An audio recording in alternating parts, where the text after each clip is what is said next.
Bom dia, boa tarde, boa noite a todos. Como é que vocês estão? Tudo bem? Eu sou o professor Júlio Eduardo, professor do Instituto Federal, campus Guajará-Mirim, professor de Física. E nós estamos agora iniciando mais uma videoaula. A aula de hoje agora seria o estudo das forças, né? Nós vamos trabalhar hoje com aproximadamente quatro tipos de força, tá? Vamos pegar as forças mais usadas, né, mais utilizadas no nosso dia a dia. São elas a força peso, a força de reação normal, a força elástica e a força de atrito, tá? São as mais utilizadas. Existem outras forças, né? Por exemplo, a força de resistência do ar, que é um tipo de força de atrito. Existem também forças relativas a um outro campo da física, né, como as forças magnéticas, as forças elétricas, entre outras forças, tá? Mas as mecânicas mais utilizadas, né, são essas quatro aí. É lógico que a resistência do ar é a princípio, né, tem uma ideia parecida com a força de atrito. Não que ela é igual, tá? Isso tem a ver com uma força de resistência, tá bom? Ou contrária ao movimento. Se fosse impulso também, a gente poderia colocar aí na área da hidrostática, mas assim, basicamente seriam essas quatro forças.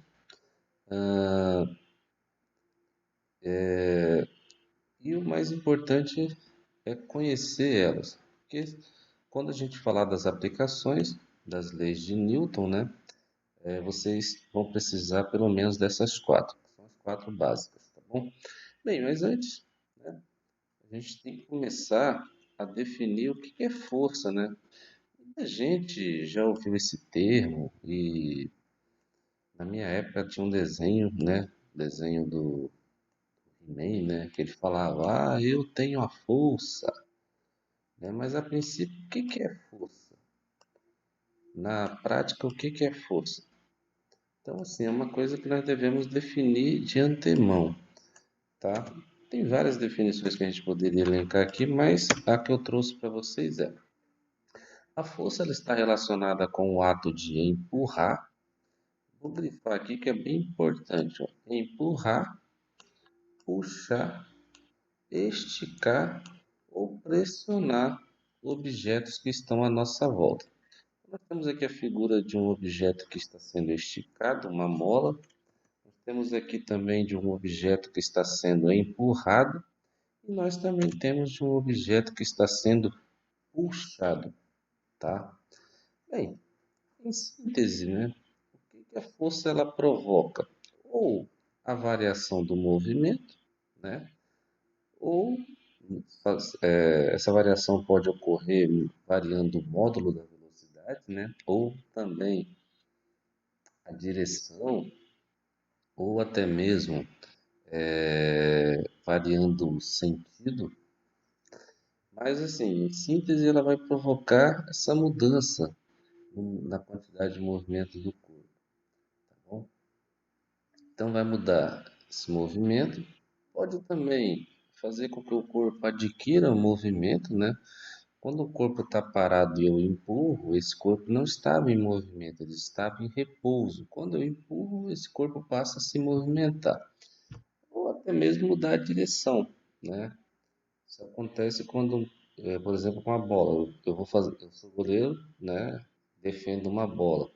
Quando eu defendo, eu posso mudar a direção. Mas em todos eles altera a quantidade de movimento desse corpo, tá? Então, ou eu coloco em movimento, ou eu, digamos assim, retiro o movimento ou impeço o movimento, né? Quando o corpo, eu aplico uma força de modo que eu acabe com o movimento dele, pode acontecer, né? Ou eu altero a direção do movimento. Mas basicamente, quando eu faço isso, através do quê? Desses quatro verbos, né? Empurrando, puxando, esticando ou pressionando objetos que estão à nossa volta.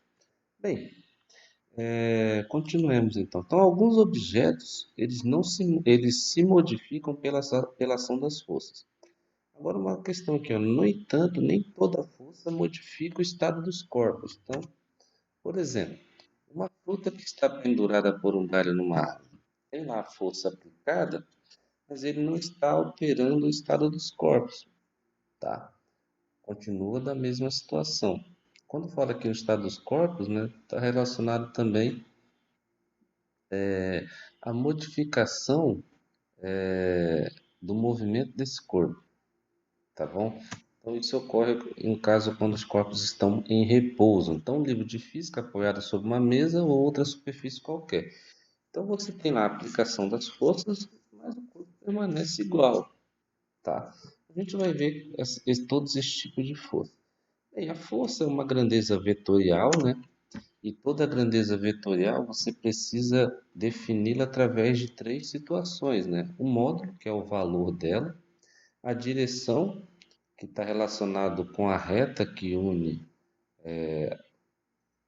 o movimento gerado por essa força, e o sentido, que é para qual lado, né? Simplificando.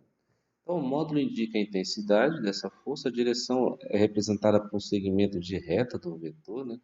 Ele pode ser horizontal, vertical, e o sentido é representado com base na orientação, né? Então, por exemplo, essa seta aqui está sendo orientada para a direita. Então, a direção ela é horizontal, mais o sentido para a direita. Muita gente confunde sentido com direção. Cada direção tem dois sentidos. Então, a direção horizontal tem o sentido da direita e o sentido da esquerda. Então, tem dois sentidos. Se fosse para cima, nós teríamos o sentido, né? Se fosse na direção vertical, perdão, sentido para cima e o sentido para baixo. Então, cada direção costuma ter dois sentidos, tá bom? Definido por dois sentidos. Guarde bem isso e não confunda uma coisa com outra. Bem, as forças elas têm natureza. Então, por exemplo, elas podem ser de campo, quando são exercidas sem necessidade de um contato direto, né? O maior exemplo dessa força, um exemplo dela, né, eu vou falar aqui, que não é objeto do nosso estudo, mas só para fins de conhecimento, é a força elétrica. Você tem pode ter lá duas cargas, elas estão próximas, mas não estão em contato, mas há força de interação elétrica entre elas. Se forem cargas iguais, vão acabar repelindo, e se forem cargas de sinais diferentes, acabam sendo atraídos. Além disso, a força de contato, além da força de campo, a gente tem a força de contato. A força de contato já obrigatoriamente é exercida por meio de um contato entre os corpos, tá? A gente pode aqui usar várias situações, mas quando você empurra um corpo, você para empurrar, você toca nesse corpo. Então, obrigatoriamente você está exercendo uma força de contato. Das quatro forças que eu vou falar, ela tem aplicação desses dois casos, ou a de campo ou a de contato, tá bom? E é importante porque muita gente conhece a terceira lei de Newton, mas lá na definição da terceira lei de Newton tem uma parte que ela especifica essa questão da natureza, tá? Nas leis de Newton, muita gente fala, é a lei da ação e reação, mas não sabe definir porque esquece principalmente da questão da natureza. Não existe a terceira lei de Newton, ação e reação, se a força de ação é de uma natureza, exemplo de campo, a reação ela não pode ser de contato, ela também deve ser de campo. Se a ação ela é de contato, a reação também deve ser de contato. Então, é muito importante conhecer a natureza das forças. Bem, então vamos começar pela primeira força, que é a força peso, né? A força peso é a força gerada por um corpo na, na região da sua superfície. Por exemplo, o planeta Terra ela tem a força gravitacional Mas na superfície você tem, calma aí, na superfície você tem a força-peso. Por quê? É a força gravitacional na região da superfície da Terra. Se eu fosse calcular essa força a uma determinada altitude, ela não seria igual à força-peso, ela seria menor. Isso está associado ao quê? Vamos lá. Se a força ela tem o ato de puxar, empurrar, esticar ou até deformar, vamos lembrar o seguinte: na maioria dos casos, ela vai provocar movimento. Provocando um movimento, ela vai ter aceleração, tá? Então, como ela altera a quantidade de movimento, não é impossível alterar o movimento do corpo sem alterar a aceleração, tá? Resumindo, ela vai sofrer, desculpa, sem alterar a velocidade. E alterando a velocidade, obrigatoriamente aparece aí a grandeza da aceleração. Então é bom vocês terem cuidado com relação a isso, tá? Porque a gente vai ver lá na segunda lei que a força ela é proporcional à aceleração. E nesse caso aqui da força-peso, a aceleração que vai atuar é a da gravidade, porque é um tipo de força gravitacional. Muita gente confunde a força-peso com a força gravitacional. Ela não é a força gravitacional propriamente dita, ela é um tipo da força gravitacional, porque ela é limitada à região da superfície ou bem próximo dela. Por exemplo, um prédio de 5 andares, você solta um corpo de altura de 5, apesar de não ser na superfície, mas nós consideramos como sendo igual à superfície. Então a gente adota o mesmo valor da gravidade na superfície. E lembrando, a gravidade ela tende a diminuir com a altitude, tá? No nosso caso, a gente vai ter o quê? A força-peso é dado pelo produto da massa pela gravidade.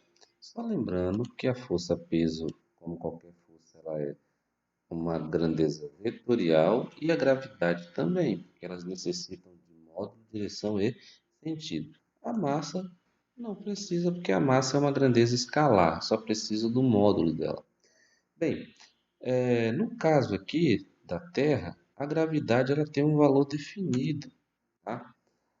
A gravidade ela tem um valor definido. Na Terra, a gravidade vale, como sendo, a gente considera como sendo a gravidade igual a 10. A gente já viu isso em aulas anteriores, né? Estudando, por exemplo, lançamento vertical. 10 metros por segundo ao quadrado. Então, esse é o valor da gravidade. A gente vai adotar. É 9,8, mas a gente arredonda para 10. Então, a gravidade na Terra é esse valor, tá? A gente adota mais ou menos esse valor. A gravidade na Lua, ela já tem um valor diferente, tá? A gravidade na Lua é de 1,6 metros por segundo ao quadrado, ou seja, um sexto do valor da Terra, aproximadamente um sexto do valor da Terra, beleza? Então ela é bem menor. É por isso que quando você vê a imagem do homem na Lua, você vê que o homem ele tem dificuldade de firmar os pés na superfície lunar. Isso ocorre porque a gravidade é menor. Não é que a massa dele é menor, é porque a força gravitacional na Lua é menor.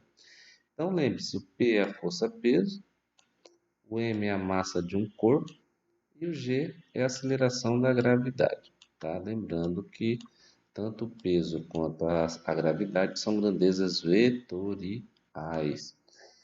Para você não esquecer, eu uso qual iniciativa? Pensa assim, peso é igual a muita gordura, né? Quem tem peso é porque tem muita gordura. Porque no corpo humano, o que pesa mesmo não é a massa branca, né? Os músculos, mas sim a gordura. Então, o peso é igual a muita gordura, né?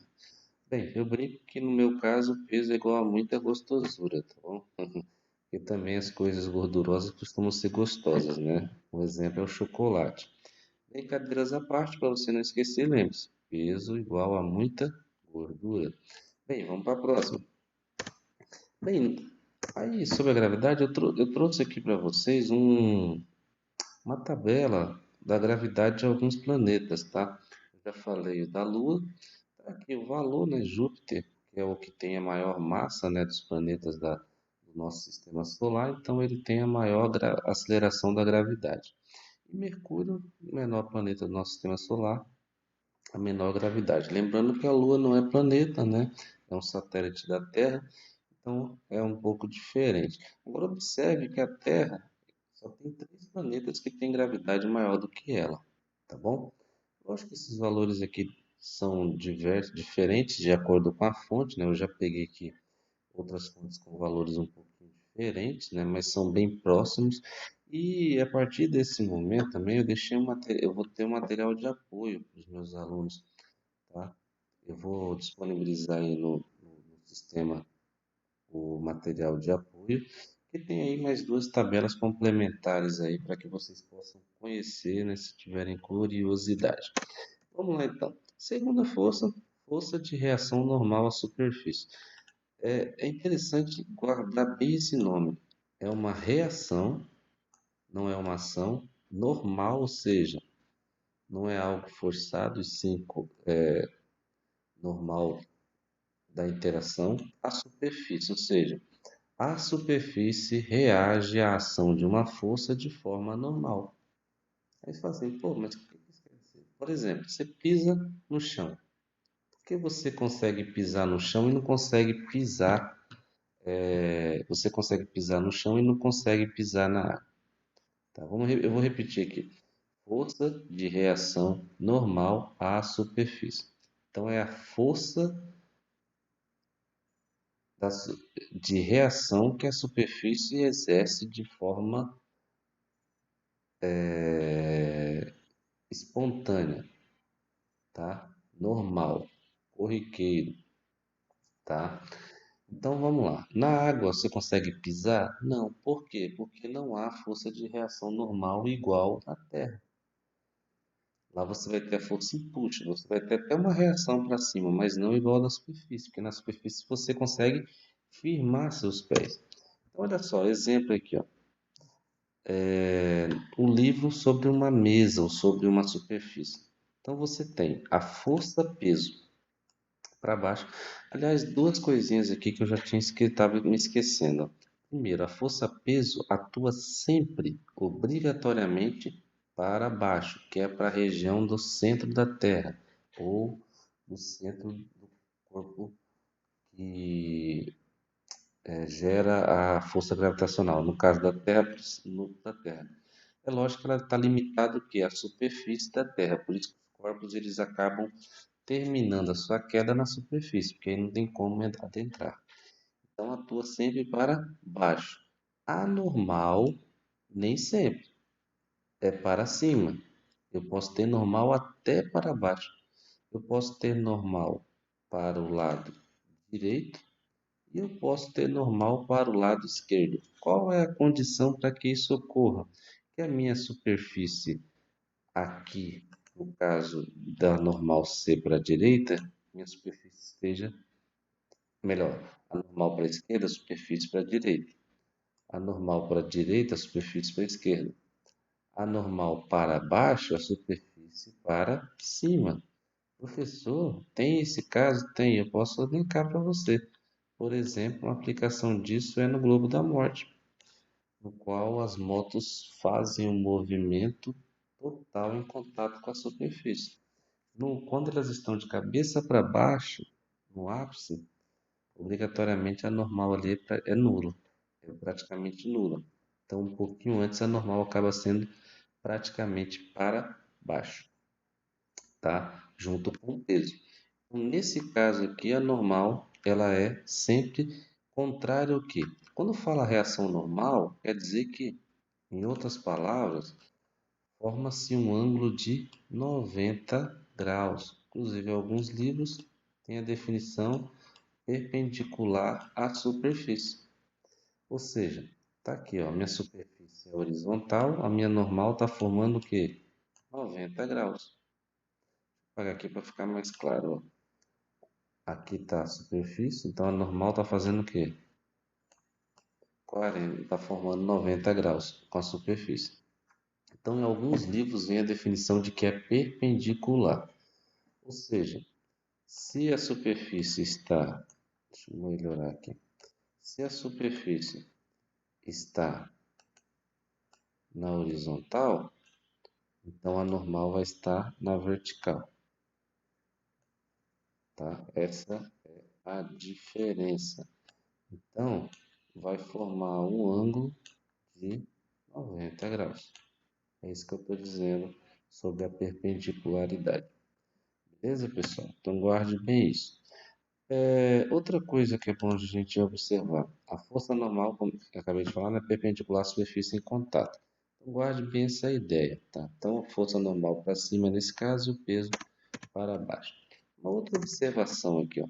Se não houver contato entre as superfícies, não haverá força normal. Isso é interessante. Se não houver contato entre as superfícies, não haverá força normal. Aliás, deixa eu aproveitar que eu tinha esquecido aqui de mais uma força. Eu falei quatro, mas eu vou falar agora antes que eu esqueça. Uma outra força que eu posso dizer aqui, nesse caso aqui, pode acontecer dele estar pendurado. Deixa eu voltar aqui. Pendurado, tá? Ele está pendurado através de um fio. Se ele estiver pendurado, essa força aqui que determina, deixa eu colocar aqui, essa força aqui, eu vou chamar ela de força de tração. Força de tração. E aí, ela não é mais força normal porque não há contato entre a superfície do corpo com uma outra superfície. Mas ela está em contato com uma corda. Então ela vai ter uma força de tração. O que é a força de tração? Que seria a nossa quinta força aqui, que eu acabei até esquecendo. A força de tração é uma força aplicada a corpos que tensionam. Então, por exemplo, a força de uma corda, de um fio. Então, a corda e o fio, eles tensionam, eles esticam o máximo, mas eles não esticam de modo a alterar o seu tamanho.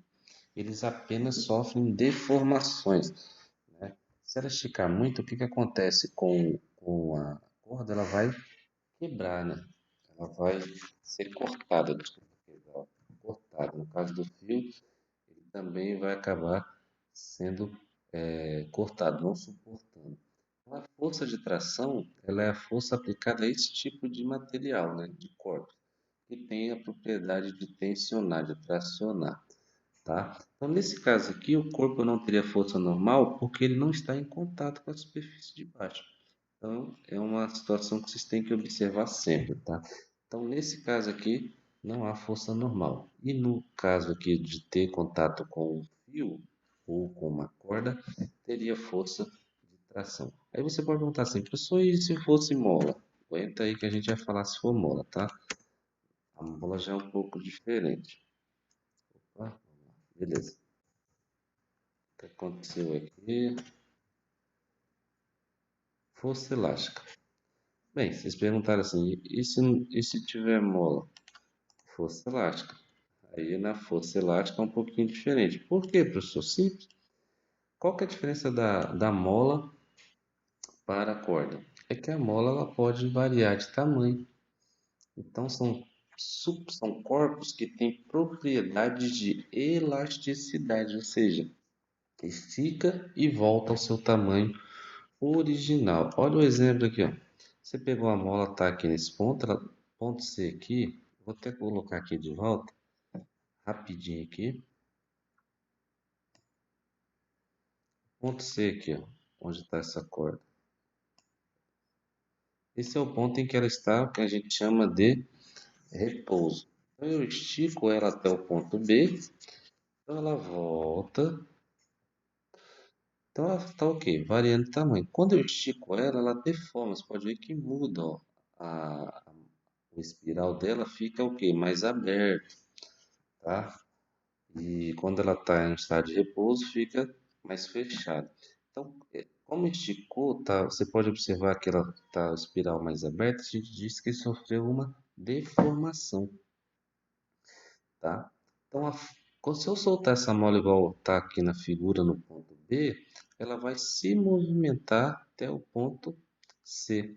Aí a pergunta que eu faço é, ela se movimentou devido ao quê? Já que o corpo não foi empurrado. Porque quando eu puxei até o ponto B, a mola está aplicando uma força sobre o bloco. E aí, nesse caso, ela vai movimentar o bloco para o lado oposto. Então, nesse caso, passa a ter o quê? Uma força que fez isso, e nesse caso é a força elástica. E a força elástica é dada pelo produto da constante elástica da mola, porque ela vai depender da mola. Quanto maior essa constante, quer dizer que mais rígida é a mola, mais dificuldade eu tenho de esticá-la. Consequentemente, se eu tenho uma mola mais rígida, eu vou precisar de uma força maior para esticá-la ela na mesma quantidade, ou seja, com a mesma deformação de uma mola menos rígida. E o x representa a deformação da mola, que é dado em uma medida de comprimento, ou seja, o tanto que eu estico ou também que eu comprimo, porque a mola também ela pode ser comprimida, ou seja, eu posso comprimida não, né? Vamos pensar melhor. Ela pode ser, me fugiu o termo agora correto, mas eu posso, não é bem comprimir, mas no sentido de compressão mesmo, tá? A mola. Então, tanto eu posso esticar, como eu posso comprimi-la, tá? Bem, e aqui temos um exemplo. A mola está em repouso, em L0, estico uma quantidade x, ou seja, deformo ela x, passa a ter um novo comprimento. Então, essa força que foi feita para esse cara é força elástica, tá? Então, K é a constante elástica, x é a deformação e F é a força. Nesse caso aqui, né, se eu estico, a força elástica ela é contrária à força F, né, por isso que ela é negativa. Mas aí, como eu quero saber qual é o valor da força elástica, a gente considera como sendo o valor positivo, porque a gente calcula o módulo dessa força, tá?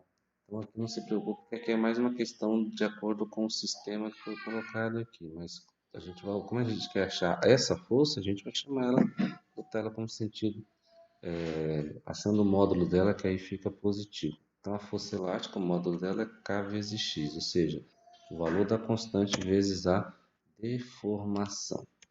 Bem, pessoal, para terminar, força de atrito, acho que aqui é o que onde tem que ter o maior cuidado, tá?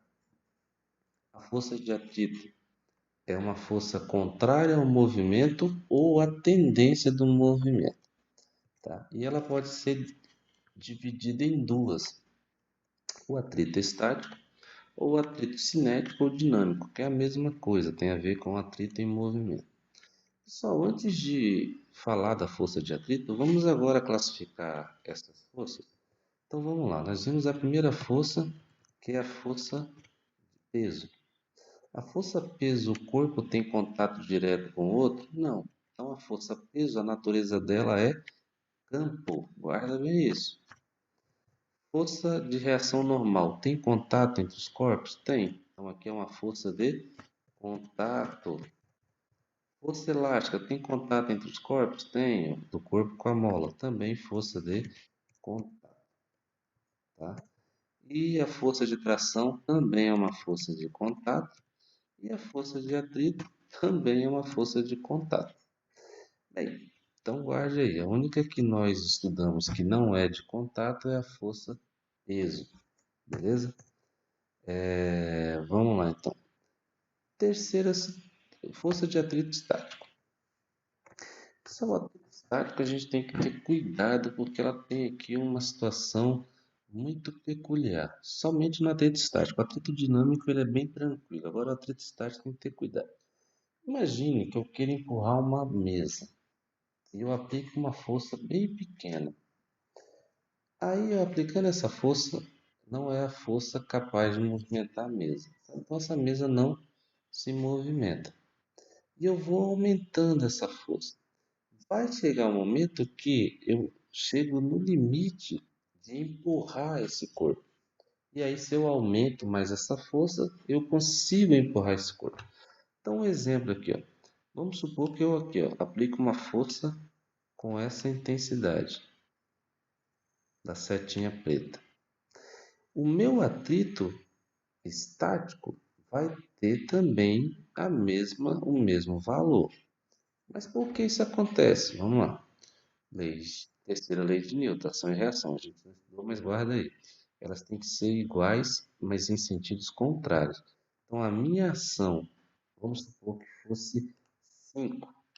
A minha reação em módulo também tem que ser 5. Só que aí eu não aplico uma força mais de 5. Eu aplico uma força de 10. A minha reação também passa a ser de 10. Tá? Então vamos dobrar aqui cada um dobrando a força. Então se a minha ação é de 10 newtons, a minha reação é de 10 newtons. Só que agora eu pratico uma ação nessa seta vermelha de 15. Então a minha reação também, essa seta vermelha, será de 15 newtons. Opa, vamos lá, aqui. 15 newtons.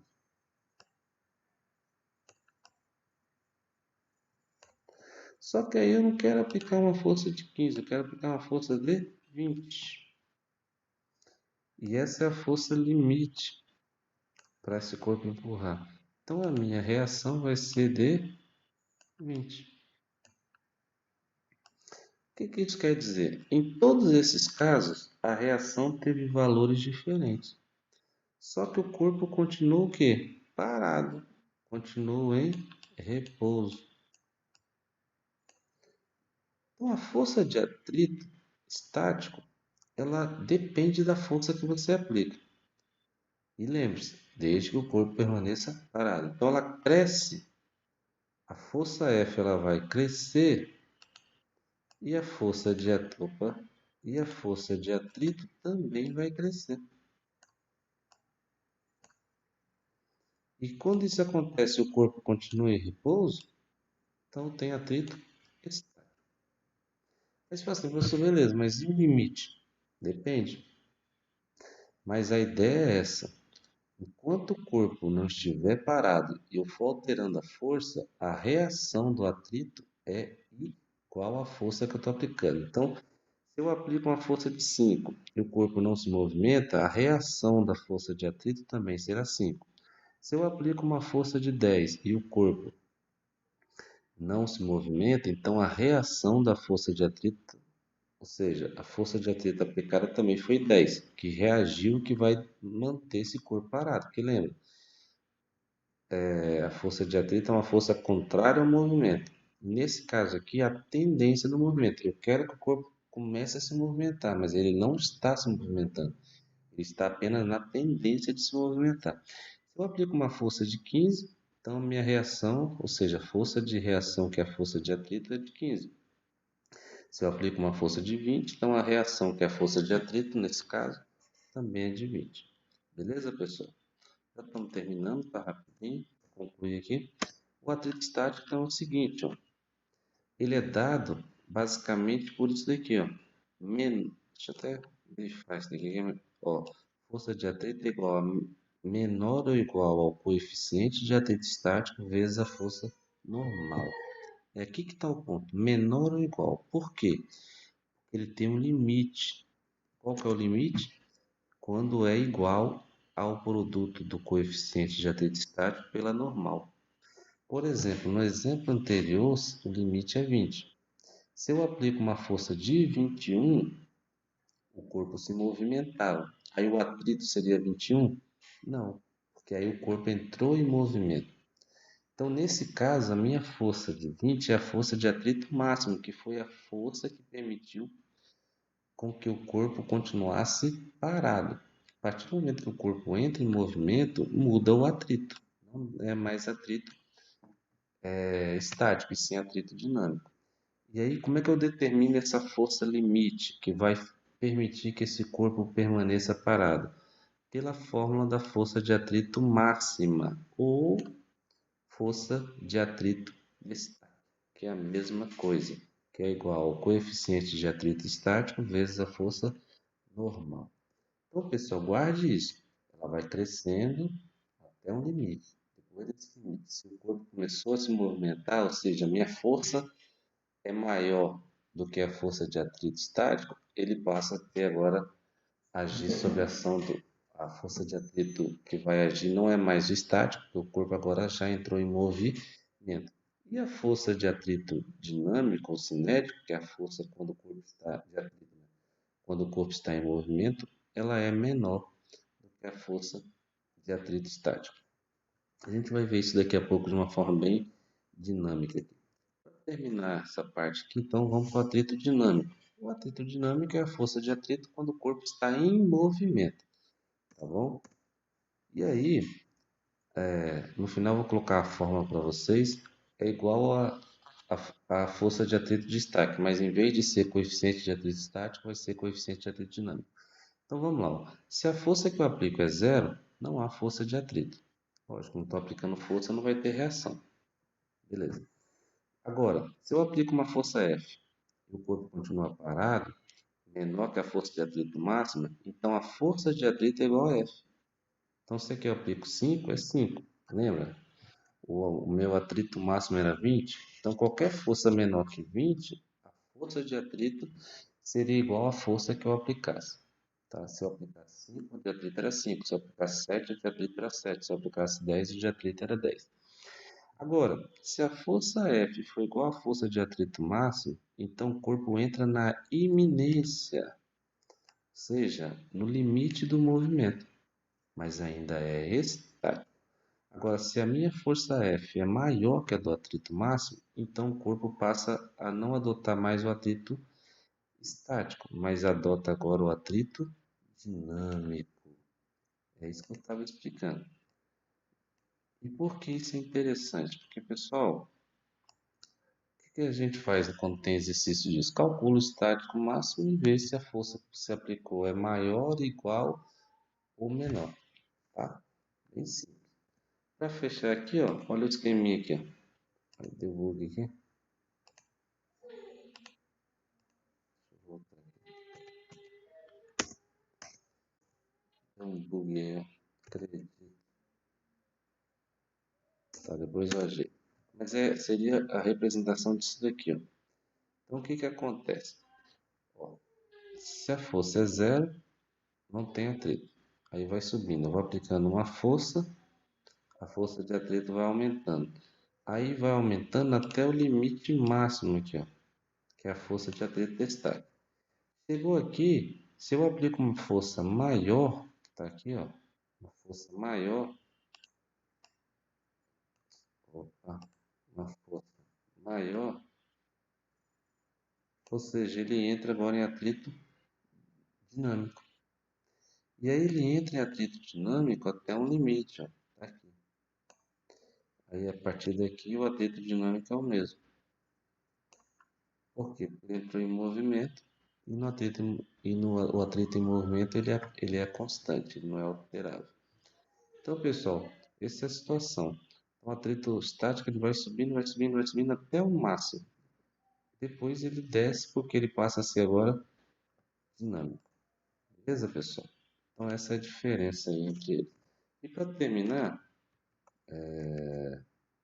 há uma força de atrito dinâmico, só para vocês verem, ele é dado pela fórmula aqui, como eu falei. Ó. Se é estático, aqui o coeficiente é o estático. Se é dinâmico, o coeficiente é dinâmico. Tá? E por que isso? Porque o atrito. Aqui é E, tá, pessoal? Acabei esquecendo de corrigir aqui. O atrito estático ele é diferente do atrito dinâmico. Eles não são iguais. Salvo algumas exceções, mas na grande maioria mesmo, o atrito estático costuma ser diferente e principalmente maior. Então, por isso que quando você vai trabalhar com atrito estático, você não usa o coeficiente do dinâmico e vice-versa. Então, tem que ter cuidado, porque às vezes o que vai acontecer? O problema vai trazer os dois valores, ou vai querer que encontre um, sei lá. Tá? Mas aí lembre-se, não são iguais, beleza? E o atrito estático costuma ser maior. Uma outra coisa que eu já estava esquecendo, que o coeficiente de atrito é uma grandeza adimensional, ou seja, ele não tem unidade de medida, tá? E a força normal, outra coisa que é bom deixar claro, se for em um corpo que esteja numa superfície plana, essa força normal é transformada, na grande maioria das vezes, não é uma regra, mas é muito comum, força-peso. E lembre-se que a força-peso é igual a muita gordura. Então não esqueça disso. Então a gente vai recair sempre no coeficiente vezes a massa pela gravidade. Coeficiente vezes a massa pela gravidade. Não é regra, mas é muito comum. Beleza, pessoal? Bons estudos. Lembre-se que a física ela não é sua inimiga, é a sua aliada. E até uma próxima, se Deus assim nos permitir. Um abraço.